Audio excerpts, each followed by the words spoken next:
Gloria al Señor, aleluya, bendito Dios para siempre. Santo, santo, santo es el Señor. Bellavista Estéreo 103.6 FM en su programa El Justo por la Fe Vivirá. Te saludan en esta mañana un poco briseada, gloria al nombre del Señor.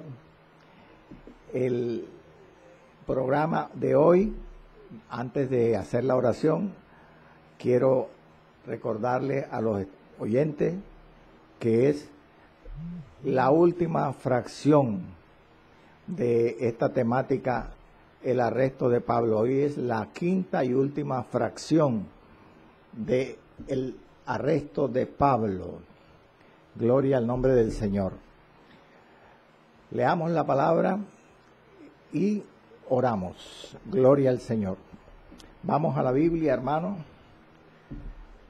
El pasaje que nos ha interesado en los últimos programas, Hechos 21, capítulo 21, verso 27 al 36. Dice la Sagrada Escritura de la siguiente forma: en el nombre del Padre, del Hijo y del Espíritu Santo del Señor. Pero cuando estaban para cumplirse los 7 días, unos judíos de Asia, al verlo en el templo al apóstol Pablo, alborotaron a toda la multitud y le echaron mano, dando voces: varones israelitas, ayudad. Este es el hombre que por todas partes enseña a todos contra el pueblo, la ley y este lugar. Y además de esto ha metido a griegos en el templo y ha profanado este santo lugar.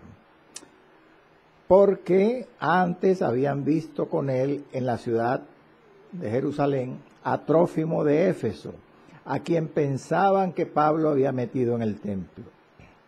Así que toda la ciudad se conmovió y se agolpó el pueblo, y apoderándose de Pablo le arrastraron fuera del templo e inmediatamente cerraron las puertas. Y procurando ellos matarle, se le avisó al tribuno de la compañía que toda la ciudad de Jerusalén estaba alborotada. Este, tomando luego soldados y centuriones, corrió a ellos, y cuando ellos vieron al tribuno y a los soldados, dejaron de golpear a Pablo. Entonces, llegando el tribuno, le prendió y le mandó atar con 2 cadenas. Y preguntó quién era y qué había hecho. Pero entre la multitud, unos gritaban una cosa y otros otra, y como no podía entender nada de cierto a causa del alboroto, le mandó llevar a la fortaleza. Al llegar a las gradas, aconteció que era llevado en peso por los soldados a causa de la violencia de la multitud, porque la muchedumbre del pueblo venía detrás gritando: muera. Dios bendiga su santa y gloriosa palabra. Aleluya. Gloria al Señor. Amado Dios y Padre Celestial, gracias te doy, Señor, por este día maravilloso, por esta coyuntura radial y aún televisiva a través de la red que tú nos das para propagar, extender y difundir el conocimiento del Dios vivo del cielo, de Jesucristo su Hijo y del Espíritu Santo y del Evangelio de Cristo. Padre, gracias por nuestro hermano John Jairo Gámez, Señor, que está al mando de esta emisora que tan útil es para ti, Señor. Te pido que tú le bendigas a él y a su familia. Bendice a todos los oyentes esta mañana. Ayúdame, Señor, a ser una herramienta libre, imparcial, pero dispuesta para que tú extiendas, Señor, en este día por tu misericordia, el conocimiento tuyo y tu poder, Señor. Ato, ligo y reprendo todo todo espíritu antagónico de las tinieblas y lo declaro sin poder y sin autoridad y proclamo libertad, medicina y vida eterna a través de la exposición de esta palabra. En el nombre de Jesús, nuestro Señor. Amén. Gloria al Señor. Quinta parte, amado. El preso Pablo. El apresamiento de Pablo. Aleluya. Gloria al Señor. Sí, en forma breve, una vez más, hagamos memoria de la forma como está estructurada estos 10 versículos, el arresto de Pablo. Los 3 primeros versos hablan de las denuncias, de las imputaciones que le hicieron esos judíos de Asia a Pablo. Después de los 3 versos siguientes ya hemos tratado sobre eso, o estamos casi terminando, la golpiza, la confusión que había a raíz del tropel que se armó por este problema. Y por último, los 4 últimos versos que veremos hoy también, el apresamiento, el arresto propiamente dicho del apóstol. Habíamos quedado, recuerden, por el verso 31. El verso 31 que dice, hablando de la golpiza, ya estábamos estudiando esa parte del tema, que se le avisó, vaya al verso 31, al tribuno de la compañía, que toda la ciudad estaba alborotada. Se le avisó al tribuno de la compañía. Había dicho que realmente, para los que estudian la palabra,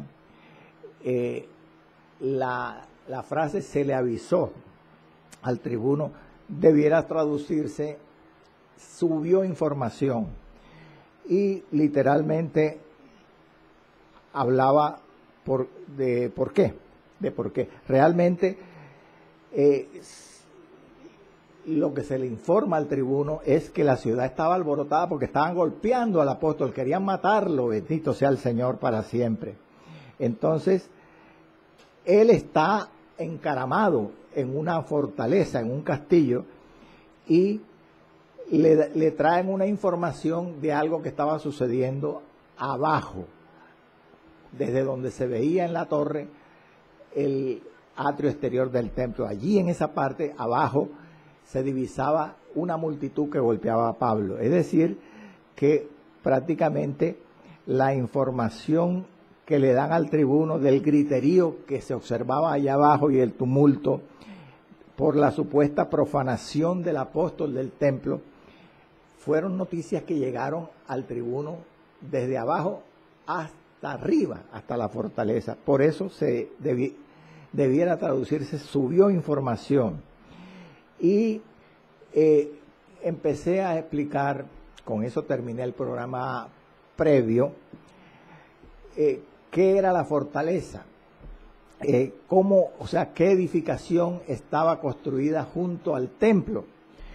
Recuerde que les dije que junto al pórtico norte y oeste del atrio exterior del templo, los pórticos eran galerías con columnas, allí al lado, adyacente a este atrio exterior, estaba construida un gran castillo. Era la llamada Torre o Fortaleza Antonia, que, como le decía, según el historiador judío Flavio Josefo, en verdad estaba constituida por 4 torres, desde una de las cuales se divisaba todo el templo abajo, aún el atrio del templo donde golpeaban a Pablo. Esa torre que servía como de área para divisar lo que ocurría en el templo, se comunicaba con los atrios del templo a través de 2 escalinatas, 2 escaleras, por donde dice la historia, los soldados romanos solían descender hasta los pórticos desde la fortaleza en los días de fiesta judía, con sus armas para supervisar el orden en ese atrio exterior del templo, para seguridad del pueblo. Porque, como ya le he dicho, a veces, no muy rara vez, sucedían desmanes, sucedían tumultos en esa zona del templo.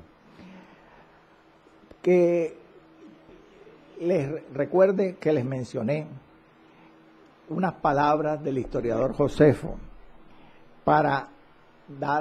que ilustran la relación íntima que tenía el templo con la fortaleza que estaba edificada al lado, que era un cuartel del ejército romano. Este historiador decía que así como el templo era un guardián, un protector de la ciudad de Jerusalén, asimismo el castillo, la fortaleza Antonia, era un guardián, un protector del templo. Hoy vamos a continuar. Hasta aquí lo que dejamos en el programa pasado. Quiero extender un poquito el conocimiento histórico en cuanto a la fortaleza Antonia para poder entender mejor este pasaje. Mire, la historia de esta torre llamada Fortaleza Antonia, un castillo, es la siguiente. Tal vez usted no consiga esto así facilito. Los hermanos que les gusta estudiar, escudriñar la escritura, no lo van a encontrar así de fácil, en libros, en comentarios, en diccionarios, en fin. Por eso le recomiendo que esté atento. Si algunas cosas se le pasan por alto, vuelva a escuchar el video en YouTube de este programa. La historia de la torre, ¿cuál es? De la fortaleza Antonia. Gloria al nombre del Señor. Se dice que originalmente esta fortaleza, estas torres, fueron construidas por un rey y gobernante judío asmoneo llamado Juan Hircano. Él las construyó muchos años antes sobre un terraplén, sobre un terreno elevado. Por eso las torres eran altísimas. Además de que eran altas, fueron construidas en un lugar elevado, es decir, que se divisaba casi toda Jerusalén desde esas torres, no solamente el templo. Juan Hircano, como le digo, era un gobernante y sumo sacerdote judío, asmoneo, constructor de esta fortaleza. Como yo le llamo la atención en esto, los asmoneos eran unos judíos gobernantes que descendieron de los macabeos, de los guerreros macabeos. Por lo tanto, es bueno saber que este Juan Hircano, asmoneo, era nieto de Matatías el Macabeo y era sobrino de Judas Macabeo. Bendito sea el nombre del Señor para siempre. Total, Juan Hircano, el rey y gobernante asmoneo, edificó esta fortaleza allí en Jerusalén. Y la edificó precisamente como residencia de los reyes asmoneos.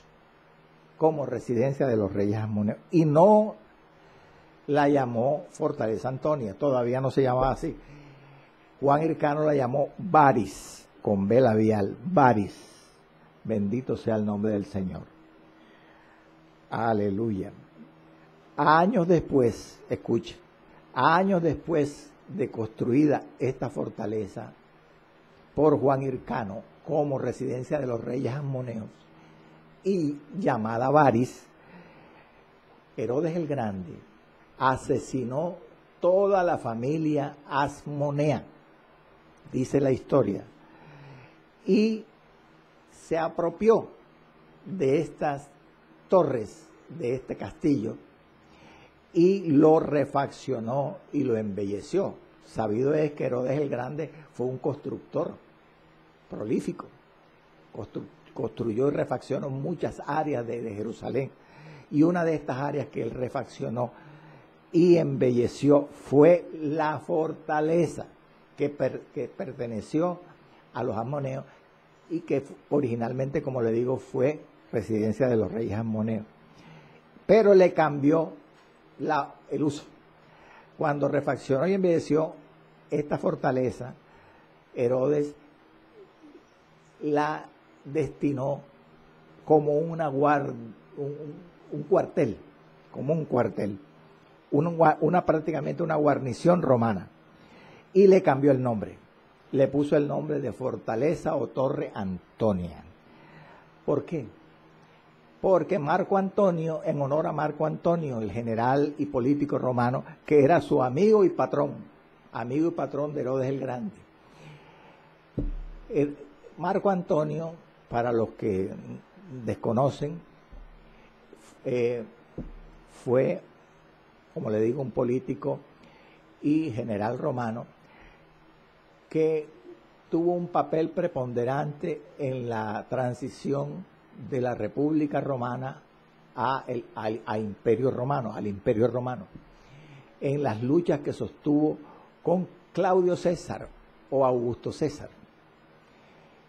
Y fue muy conocido también, muy famoso, por ser parte de uno de los dos triunviratos en este tiempo, y por esa relación amorosa que sostuvo, escandalosa, con la reina Cleopatra, la egipcia reina Cleopatra VII, que fue prácticamente la última reina de la dinastía tolemaica.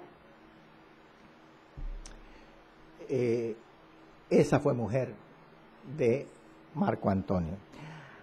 A este varón Marco Antonio fue a quien le dedicó prácticamente Herodes el Grande esta fortaleza, de tal manera que le puso el nombre de él, pero en femenino, Fortaleza Antonia o Torre Antonia. Aleluya, gloria al Señor para siempre. Entonces volvamos al pasaje. Dice en el verso 31 que procurando ellos matarle, abra la Biblia, mi amado, se le avisó al tribuno o al comandante de la compañía que toda la ciudad estaba alborotada. El tribuno estaba arriba, hermano, estaba allá en la torre, pero él no es el que ve el alboroto que está formado abajo tratando de matar a Pablo, sino es alguien que le avisó. ¿Quién sería? Se dice que posiblemente un vigía o un centinela que frecuentaba observar y supervisar lo que sucedía allí. Le avisó al tribuno, le dijo: oye, corre, mira que lo que están matando a Pablo, a una persona allá abajo. Gloria al nombre del Señor para siempre. Por eso subió información prácticamente, como le he dicho, porque lo que estaba sucediendo estaba pasando abajo y ellos estaban arriba. Se le avisó al tribuno de la compañía que toda la ciudad estaba alborotada. Quiero recordarle, amado, que el tribuno es el mismo comandante, como dicen algunas versiones bíblicas. Y este tribuno o comandante era un oficial romano. Como dice el Nuevo Testamento en griego, era un quiliarca o chiliarca en griego. Es decir, un comandante romano que estaba al mando de 1000 soldados, como ya lo he mencionado antes. Soldados en parte de infantería, llamados legionarios, y en parte de caballería. Eran 1000. Ahora bien, esos 1000 soldados, que llama aquí compañía, también eran llamados la cohorte o la tropa. Este tribuno lideraba una tropa. Ahora, para su información, el ejército romano no solamente tenía tribunos, hermanos, y compañías que eran lideradas por cada uno de estos tribunos. El ejército romano tenía generales. Un general romano estaba al mando de 6.000 soldados, 6.000. Es decir, que si 1.000 soldados eran liderados por un tribuno o comandante, un general tenía como subalternos a 6 tribunos. ¿Escuchó? Y el ejército tenía alrededor de 28 generales, según dicen las versiones, la historia antigua, gloria al Señor.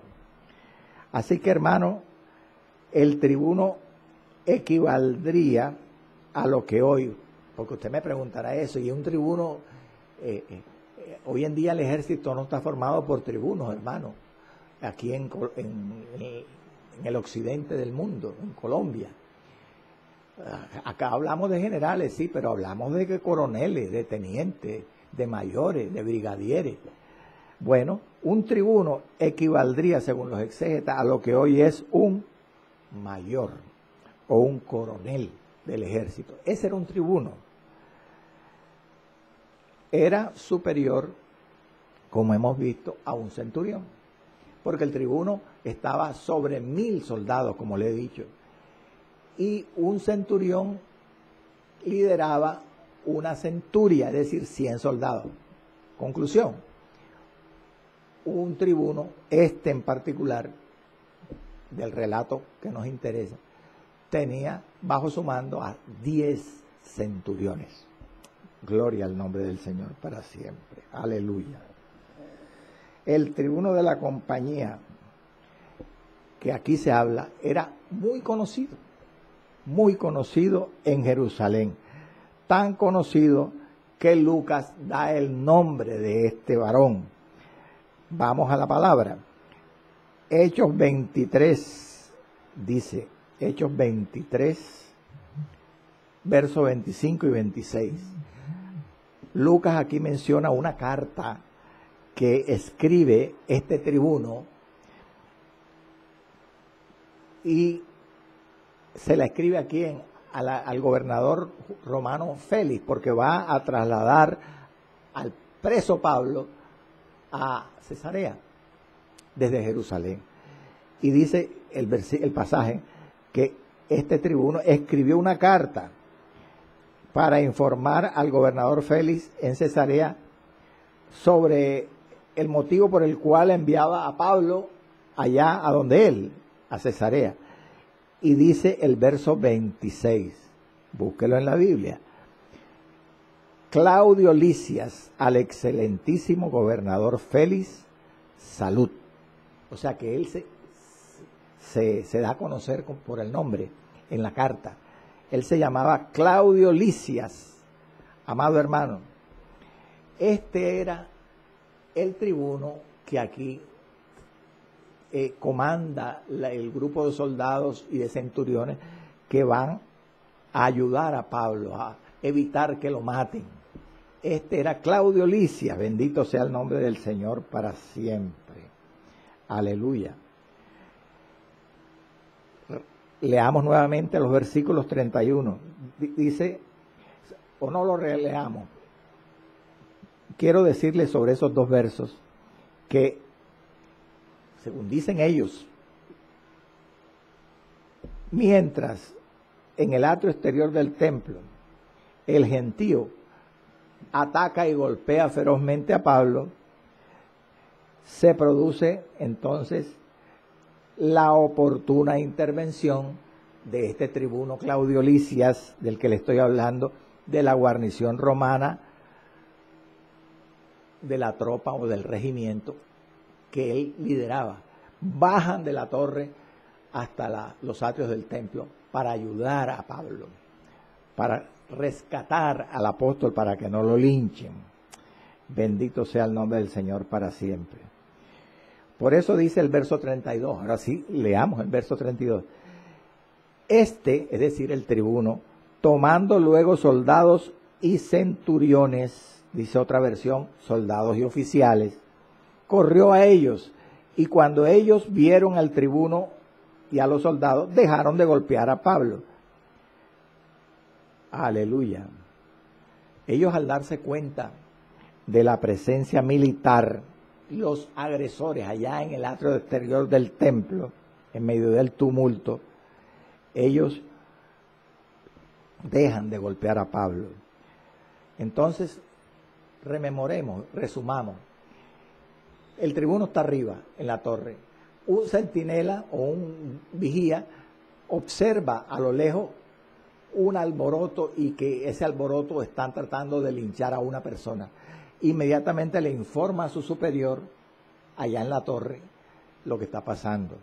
El centurión corre y ve que es verdad lo que le dice el vigía, y entonces al observar que un tropel, una columna de gente está golpeando a un hombre, él ordena a una cantidad de soldados a que desciendan por las dos escaleras que yo le mencionaba ahorita, que comunicaban a la torre con el atrio exterior, y corren rápidamente hasta allá.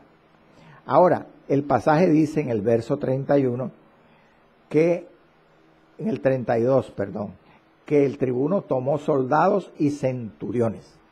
No dice soldados y un centurión, dice en plural, centuriones. Por eso dicen los comentarios que él bajó a lo menos con 200 soldados, el tribuno. O sea que fue una cantidad de gente la que bajó, de soldados armados. Porque un centurión estaba sobre 100 soldados, una centuria. Y si dice centuriones, en plural, por lo menos había 2 centurias, por lo menos había 200 soldados. Ahora bien, es bueno saber que esta intervención de los soldados romanos, especialmente del centurión, no la hace el centurión por amistad, por simpatía con Pablo. Él la hace es para mantener la paz y el orden público, que era su deber, su obligación. Ahora bien, aquí vemos la prontitud están golpeando a Pablo y casi minutos, tal vez minutos después, ya vienen los soldados a ayudar. ¿Por qué es tan rápido? Esto sucede tan rápido, hermano. Ya yo le he explicado y le he enseñado la arquitectura del castillo y del templo y la cercanía. Estaba uno al lado del otro. Entonces, esto fue así como lo dice el relato. Y Lucas lo hace ver, porque fíjate que Lucas dice en el verso 31, dice así, gloria al Señor. Procurando ellos matarle, se le avisó al tribuno de la compañía que toda la ciudad estaba alborotada. Tomando luego soldados y centuriones. Esa palabra tomando luego, algunas versiones la traducen tomando enseguida soldados y centuriones. ¿Qué es lo que quiere decir? Es decir, que no se perdió tiempo, hermano. Mire, por eso es que Lucas es un cronista experto, es un relator breve y conciso, pero muy efectivo, porque todas sus palabras tienen un significado. Aleluya. Entonces, es bueno saber, aquí viene una pregunta interesante, amado hermano. ¿Por qué esto ocurrió tan rápido? ¿Por qué?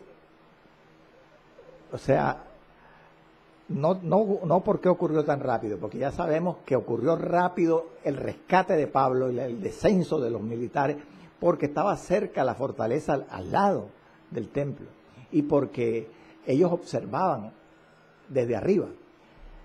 Y Lucas lo dice, enseguida tomó centuriones y soldados. La pregunta más bien es, ¿por qué se extendió tan rápido la noticia de Pablo de lo que se le acusaba y que lo querían linchar en Jerusalén? Porque observe usted lo que dice el verso 30. El verso 30 dice, aleluya, así que toda la ciudad se conmovió y se agolpó el pueblo. No fue solamente los militares, toda la ciudad se conmovió, dice, y se agolpó el pueblo. Es decir, que mucha gente de la ciudad corrió hasta los atrios del templo. La pregunta es esa: ¿por qué se extendió tanto en la ciudad de Jerusalén esta noticia? Hay dos razones principales en este estudio que explican esto. Primero, que el tamaño de la ciudad de Jerusalén. En aquel tiempo Jerusalén era una ciudad no pequeña, no grande, es decir, tenía unas dimensiones limitadas, reducidas, no era muy grande. Entonces, recordemos que se celebraba la fiesta de Pentecostés cuando sucede este tumulto, intenta matar a Pablo. Y como era una ciudad pequeña, aleluya, a raíz de esta fiesta de Pentecostés, además había mucha gente que venía, muchos judíos de otras partes del imperio a celebrar la fiesta. Aleluya. Es decir, que muchos judíos se encontraban en ese momento en esa ciudad pequeña. Muchos judíos, y no solamente judíos, sino otra gente que también venían de otras partes y de sus alrededores. Otra razón para explicar por qué se extendió tanto esta noticia en la ciudad es que en este sagrado lugar del templo no era demasiado raro en aquellos tiempos que ocurrieran, como ya lo he mencionado antes, actos de violencia. Es necesario que sepamos que es el fanatismo, a propósito de lo que le estoy diciendo, el fanatismo religioso y el odio hacia Roma de parte de los judíos, que están bien claros cuando leemos los evangelios.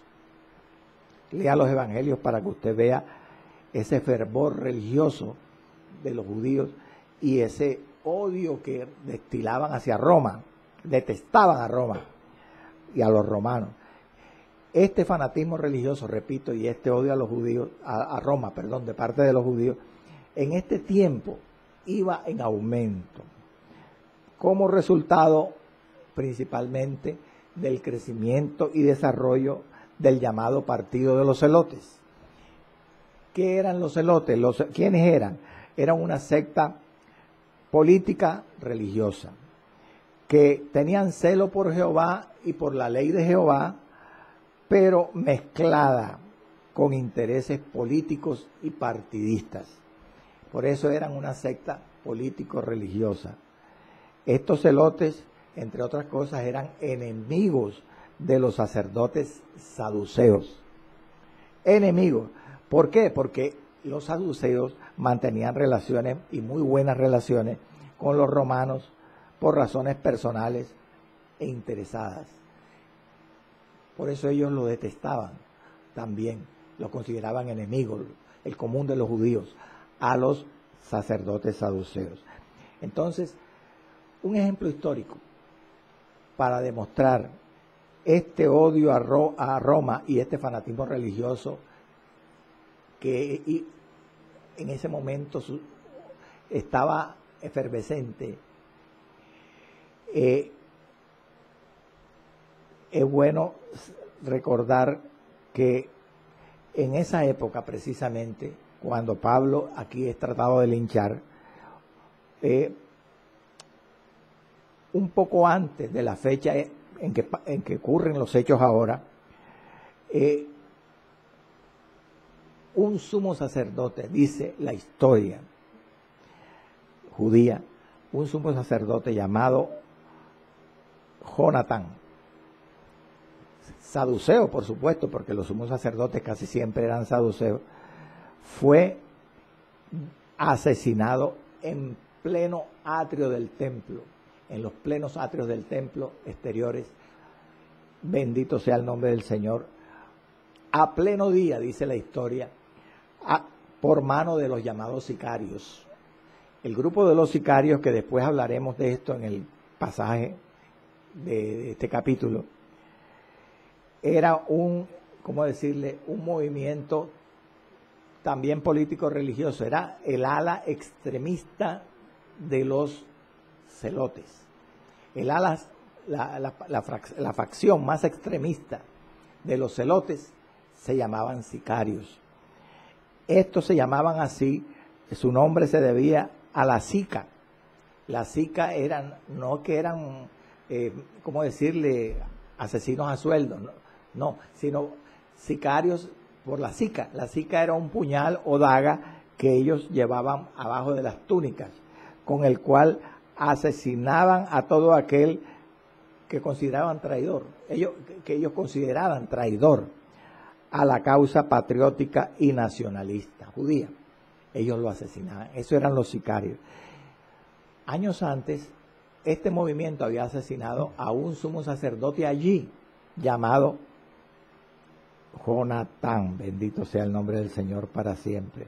El sacerdote Jonatán. Por eso, la noticia cundió, porque no eran raros estos actos de violencia allí. Aquí acabamos de ver un ejemplo de eso. 10 años más tarde, cuando sucede lo que dice Hechos 21, estos movimientos nacionalistas como el de los celotes habrían de terminar en la llamada Guerra de Liberación contra Roma, que tanto problema le produjo a Roma, dificultad controlar, y que esa guerra de liberación contra Roma, comandada por los celotes, había de llevar a la destrucción misma de Jerusalén y del templo, porque eso fue lo que colmó la copa del descontento que tenían Roma contra el pueblo judío. Entonces hubo la invasión del general Tito Vespasiano en el año 70, que destruyó la ciudad y el templo.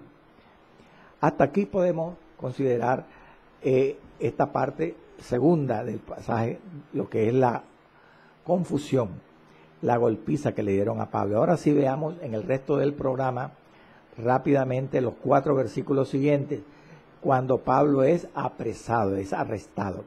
Verso 33 al 36, el arresto de Pablo. El verso 33 dice que entonces el tribuno, llegando a donde ellos estaban con toda la cantidad de soldados y de centuriones, le prendió y le mandó atar con 2 cadenas, dice el verso 33, lea usted mismo. Y después que le prendió y le mandó atar, dice que preguntó quién era y qué había hecho. Es interesante saber, por la narración del libro de los Hechos, que Lucas repetidamente señala en el libro de Hechos, repito, que las autoridades romanas trataron a Pablo con cortesía muchas veces. O sea, tuvieron una, ¿cómo decirle?, consideración especial al tratar al apóstol con cortesía. Aleluya. Y con mucho respeto. Casi siempre. Y yo he traído varios pasajes que nos demuestran eso. ¿Por qué? En algunas ocasiones porque conocían de que Pablo era un ciudadano romano. Pero hay una excepción. Y la excepción es cuando él estuvo en Filipos. En Filipos. En el caso de Hechos 16:22, allí no lo trataron con respeto, con cortesía. Vamos a leer el pasaje. Hechos 16:22. Aleluya. Gloria al Señor. Dice que cuando Pablo estaba con Silas en Filipos, se agolpó el pueblo. Verso 22 del capítulo 16. El pueblo de Filipos contra Pablo y contra Silas. Y los magistrados, rasgándole las ropas, ordenaron azotarle con varas. En esa ocasión no tuvieron consideración, respeto, no lo trataron con cortesía. ¿Por qué? Porque desconocían la nacionalidad romana de Pablo. Después se enterarían y se arrepintieron. Pero casi siempre lo trataban bien. Veamos otros pasajes. En Éfeso, por ejemplo, Hechos 19:31, los magistrados de Éfeso, los llamados asiarcas, le advirtieron de que no fuera al teatro. Vamos a leer ese versículo. Hechos 19:31. También algunas de las autoridades de Asia, que eran sus amigos de Pablo, le enviaron recado rogándole que no se presentara en el teatro. Le advirtieron unas personas que eran idólatras, que eran servidores del gobierno romano, eran amigos de Pablo, y le advirtieron, lo trataron con cortesía, con respeto, y le evitaron que llegara al teatro donde lo iban a matar. ¿Por qué? Porque la palabra dice, hermano, que cuando un justo agrada a Dios, hay un proverbio que menciona que hasta a sus enemigos Dios los hace estar en bien con él. Cuando un justo, su vida es agradable a Dios. Y tenemos otros ejemplos más, no solamente en Éfeso. Vamos a ver, en su viaje a Roma, el centurión Julio estuvo bastante bien dispuesto hacia Pablo y le permitió desembarcar en una ciudad. Cuando iba el barco, llevaba a Pablo ya preso para Roma. El centurión Julio le permitió a Pablo ir a los amigos allí en Sidón. Versículo 27:3. Leamos. Al otro día llegamos a Sidón. Se está refiriendo el viaje por mar en donde Pablo iba preso para Roma. Y Julio, llegamos a Sidón, en Fenicia, y Julio, el centurión, tratando humanamente a Pablo, le permitió que fuese a los amigos para ser atendido por ellos. Sí, gran parte era por la providencia de Dios hacia el siervo de Dios, que lo hacía estar en bien con sus enemigos, pero en parte era también el conocimiento de la ciudadanía romana del apóstol que lo protegía. Bendito sea el nombre del Señor para siempre. Aleluya. ¿Qué pasa? Hemos visto varios pasajes donde vemos la cortesía, el respeto que tenían hacia Pablo. Pero ahora en Jerusalén, el tribuno Claudio Lisias lo arresta oficialmente, sin consideración. ¿Por qué? Porque él necesitaba un juicio, debía probar que era culpable. Él lo arresta por eso, él era el tribuno. Y de todas maneras, Pablo, sea lo que fuera lo que fuera que había hecho, él debía ser tratado, aleluya, legalmente. No podía ser violentado. Entonces, el tribuno sabe eso, y por salvaguardar la seguridad y la paz de Jerusalén, evita que lo maten y lo arresta. El tribuno salva la vida del apóstol, evita que Pablo sea linchado. ¿Qué hizo el comandante del gobierno, del ejército romano? Verso 33 al final y verso 34. Vaya conmigo a la palabra. Preguntó quién era y qué había hecho. Verso 34. Pero entre la multitud unos gritaban una cosa y otros otra. Y como no podía entender nada de cierto a causa del alboroto, de la bulla, del barullo, le mandó llevar a la fortaleza. Observe usted, amado, que cuando Claudio Lisias, que ya sabemos que era el nombre de este comandante, trató de averiguar lo que había hecho el hombre Pablo y quién era él, y no pudo obtener una respuesta clara por las razones obvias, ¿no? La bulla y las confusas acusaciones que seguramente le hacían a Pablo allí. Él decide cambiar de método. Él tuvo que descubrir la verdad a través de otro método. ¿Cuál fue el método que decidió el tribuno?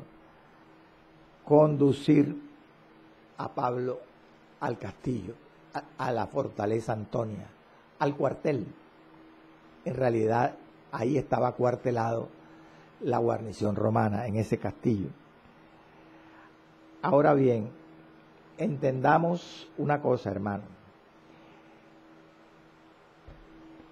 Según el relato, este tribuno Claudio Lisias demostró con su actitud estar en control absoluto de la situación.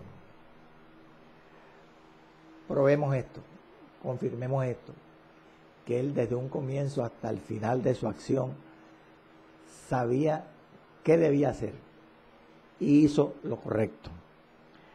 Primero, hacía algunos años había sucedido también había ocurrido un insuceso. El gobernador romano Cumano, dice la historia, que años antes había ordenado a sus tropas aplastar por la fuerza una revuelta de los judíos allí en Jerusalén. Y como consecuencia de este insuceso, habían muerto miles de judíos, dice la historia, el gobernador romano Cumano.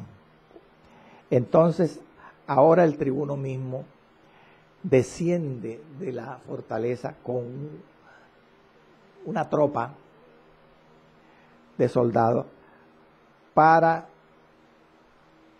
de entre la multitud, liberar a Pablo para que no lo asesinen. Después lo toma preso, lo ata con 2 cadenas y trata de averiguar lo que está pasando. Hasta ahora vemos lo prudente y lo justo que es el tribuno. Ahora, se dice que este tribuno Claudio Lisias, como la gran mayoría de los tribunos, casi todos los tribunos, entendía muy poco de las cuestiones religiosas que alteraban el fanatismo, bendito sea el Señor, de las multitudes. No conocían mucho de la religión judía.